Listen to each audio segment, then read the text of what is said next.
ఊరు ఒంటరి కేసీఆర్కు జైలు తప్పదా?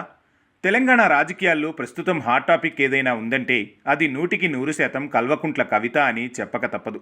సొంత పార్టీ బీఆర్ఎస్లో ఆమెకు ఎదురవుతున్న అవమానాలే చెబుతున్నాయి ఆమెను ఆ పార్టీ ఏ స్థానంలో పెట్టిందో. ఈ పరిణామాలన్నీ చూస్తూ ఉంటే బీఆర్ఎస్ పార్టీ ముక్కలైంది అని చెప్పక తప్పదు. ఓవైపు బీఆర్ఎస్ అధినాయకత్వం కవితను పూర్తిగా బహిష్కరిస్తుంటే, మరోవైపు ఆమె తండ్రి కేసీఆర్ అవినీతి ఆరోపణలపై నోటీసులు అందుకోవడం మొత్తంగా కేసీఆర్ 10 ఏళ్ల పాలనపై సందేహాలు ఏర్పడేలా చేస్తోంది.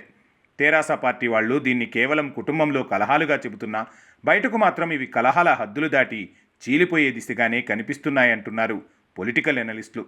దానికి గల కారణాలు చాలానే ఉన్నాయి.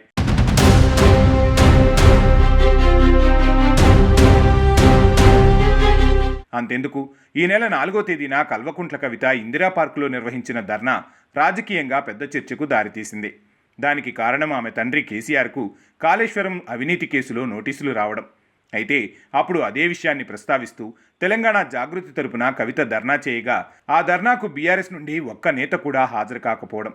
ఇదే క్రమంలో అసలు ఆ ధర్నాకి బీఆర్ఎస్ మద్దతు తెలపకపోవడం చూస్తే బయటకు వచ్చిన సమాచారం ప్రకారం అయితే బీఆర్ఎస్ నాయకత్వం నుంచి కవిత కార్యక్రమాలకు ఎవరూ వెళ్లవద్దని ఆదేశాలు అందాయట.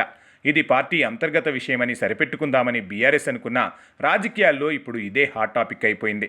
కవిత గతంలో తన తండ్రిని ప్రశంసిస్తూ మాట్లాడినప్పటికీ ఇటీవల ఆమె చేసిన ఘాటు వ్యాఖ్యలు, కేసీఆర్ను బహిరంగంగా విమర్శించడం, బీఆర్ఎస్ను బీజేపీలో విలీనం చేస్తానని అనడం ఇవన్నీ పార్టీ అధిష్టానాన్ని కోపానికి గురిచేశాయట.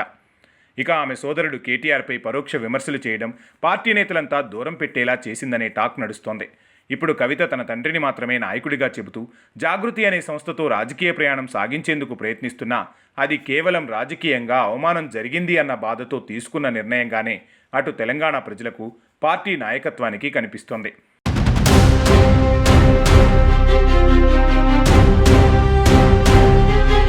ఇక మన దొరగారి అవినీతి గురించి లెక్క తీస్తే, కేసీఆర్ పాలనలో జరిగిన కాళేశ్వరం ప్రాజెక్టు కుంభకోణం, 100 కోట్ల రూపాయల ఆడిట్ల గందరగోళం జరిగిందట.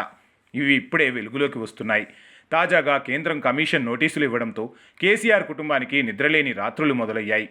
మరి అన్నీ అనుకున్నట్టుగా జరిగితే, గత పాలనలో తప్పులు జరిగాయి అన్న ఆరోపణలు నిజమైతే మాత్రం కేసీఆర్ జైలుకు వెళతారు అన్న లెక్క స్పష్టమే. కేసీఆర్ జైలుకు వెళితే మాత్రం తెరాస మూతపడ్డ కర్మాగారమే అవుతుంది అని చెప్పవచ్చు. ఏది ఏమైనా 2 తెలుగు రాష్ట్ర రాజకీయాల్లో దోస్తులుగా పిలువబడే కేసీఆర్ అండ్ జగన్ పార్టీలు ఇప్పుడు ఇబ్బందుల్లో ఉన్నారు. ఎందుకంటే ఇక్కడ కాళేశ్వరం పేరుతో కేసీఆర్ తోలు తీస్తుంటే, అక్కడ భారతీ సిమెంట్స్ లీజుల స్కామ్ పేరుతో జగన్ అడ్రస్ గల్లంతయ్యే అవకాశాలు స్పష్టంగా కనిపిస్తున్నాయి. ఇటు జగన్, అటు కేసీఆర్ ఇద్దరు రాజకీయాలను ఒక బిజినెస్ సామ్రాజ్యంలా మార్చి రాష్ట్రాన్ని నాశనం చేశారు అన్నది మాత్రం సుస్పష్టం.